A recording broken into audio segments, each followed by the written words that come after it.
एक आदमी जितना शेयर मार्केट से डरता है कि उसका पैसा इसमें डूब जाएगा, वो शेयर मार्केट को गैम्बलिंग यानी जुए से कंपेयर करता है। शेयर मार्केट के ये कॉमन वर्ड्स आपने भी सुने होंगे, जैसे निफ्टी आज 50 पॉइंट ऊपर चला गया, सेंसेक्स आज 50 पॉइंट नीचे आ गया, और भी कई सारे कॉमन टर्म्स जैसे IPO, stock exchange, Nifty, Sensex. तो आखिर इनका मतलब क्या है और क्या शेयर मार्केट को जुआ कहना सही है और आपको अपना कीमती पैसा शेयर मार्केट में लगाना चाहिए या नहीं? तो आइए इस पूरे कॉम्प्लिकेटेड शेयर मार्केट के टॉपिक को समझने की कोशिश करते हैं। स्टॉक मार्केट और शेयर मार्केट इन दोनों का मतलब सेम है। ये एक ऐसा मार्केट है जहां पर आप किसी भी कंपनी का बहुत छोटा सा हिस्सा खरीद या बेच सकते हो, जिसे शेयर्स कहते हैं। यानी अगर उस कंपनी को प्रॉफिट हुआ तो उसका कुछ % आपको भी मिलेगा, और अगर उस कंपनी को लॉस हुआ तो वो आपको भी सहना पड़ेगा। देखो, जब आप कोई बिजनेस स्टार्ट करते हो और आपके पास पैसा नहीं है अपने बिजनेस को आगे तक ले जाने में, तो आपके पास दो लोग हैं, एक एंजल इन्वेस्टर और एक वेंचर कैपिटलिस्ट। एंजल इन्वेस्टर आपके बिजनेस के लिए कभी भी काम नहीं करता और ना ही आपको इनका पैसा लौटाना है, बल्कि ये जो पैसा आपको देंगे उसके बदले आपसे आपके बिजनेस के कुछ शेयर्स ले लेंगे। अब जो एंजल इन्वेस्टर होता है उसका बजट थोड़ा कम होता है, और अगर आपको अपने बिजनेस के लिए थोड़ा बड़ा अमाउंट चाहिए तो आपको जाना पड़ेगा वेंचर कैपिटलिस्ट के पास। वेंचर कैपिटलिस्ट एंजल इन्वेस्टर की तरह कोई आदमी नहीं बल्कि कंपनीज होती हैं, जो मार्केट में किसी अच्छे स्टार्टअप्स को फाइंड करती हैं और उसमें पैसा लगाती हैं, जिसके बदले वो उससे शेयर्स लेती हैं। यहाँ तक बात एंजल इन्वेस्टर और वेंचर कैपिटलिस्ट की थी, पर अगर आपको अपने बिजनेस के लिए कुछ ज्यादा बड़ा अमाउंट चाहिए तो आपको पब्लिक के पास जाना होगा, जहाँ पर आप पब्लिक को अपने बिजनेस के शेयर्स बेचेंगे, जिसके बदले आपको बिजनेस के लिए पैसे मिल जाएंगे। और जब ऐसा पहली बार होता है, यानी कोई कंपनी पहली बार पब्लिक के पास जाती है अपने शेयर्स बेच के पैसा लेने के लिए, तो उसे इनिशियल पब्लिक ऑफरिंग यानी आईपीओ कहते हैं। और जब कंपनी ऐसा दोबारा करती है तो उसे एफपीओ कहा जाता है। जब कंपनी के शेयर्स नीचे गिरते हैं तो उससे पब्लिक का तो नुकसान होता ही है, साथ में कंपनी का भी होता है। जब कंपनी बैंक से लोन लेती है तो उसके बदले में वो बैंक को अपने कंपनी के शेयर्स देते हैं, और जब उसके शेयर्स की प्राइस नीचे गिर जाती है तो बैंक कंपनी से और शेयर देने को कहती है। इसीलिए कंपनी के ओनर्स कभी नहीं चाहते कि उनके शेयर्स के प्राइस नीचे गिरे। इस पूरे खेल में पब्लिक का मेन मोटिव होता है प्रॉफिट, कि जो पैसा उनने उस कंपनी में लगाया है वो कभी भी लॉस में कन्वर्ट ना हो। और अगर आप किसी वजह से आईपीओ के टाइम शेयर्स नहीं खरीद पाए हैं तो आप उन लोगों को कांटेक्ट कर सकते हैं जिन्होंने आईपीओ के टाइम शेयर्स खरीद के रखे हैं। ये थोड़ी महंगी डील होगी, क्योंकि उस थर्ड पर्सन को भी तो कुछ प्रॉफिट चाहिए, और जहाँ पर ये सारा कार्यक्रम होता है उसे स्टॉक एक्सचेंज कहते हैं। 80s के टाइम ये सारा काम एक फिक्स्ड एरिया में होता था, जहाँ पर कई लोग इकट्ठा होते थे और शेयर को बेचते और खरीदते थे, जो कि पेपर के जरिए होता था। पर जब 1992 में इसका कंप्यूटराइज सिस्टम आया तो पूरा गेम चेंज हो गया,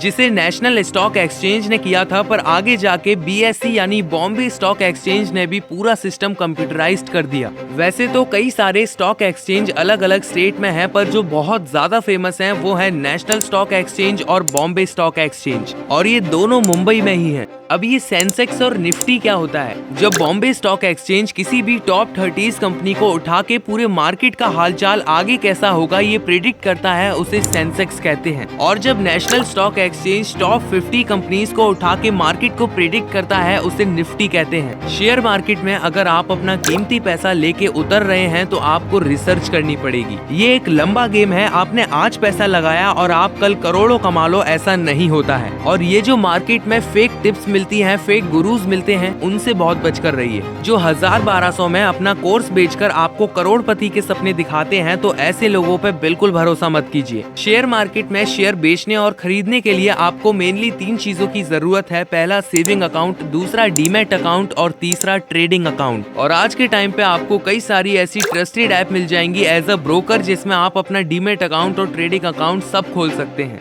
आज की वीडियो में बस इतना ही, और अगर आप इन OTT ऐप्स की डार्क साइड और बिजनेस मॉड्यूल समझना चाहते हैं तो इस वीडियो को देखिए, जिसमें फुल एक्सप्लेनेशन है।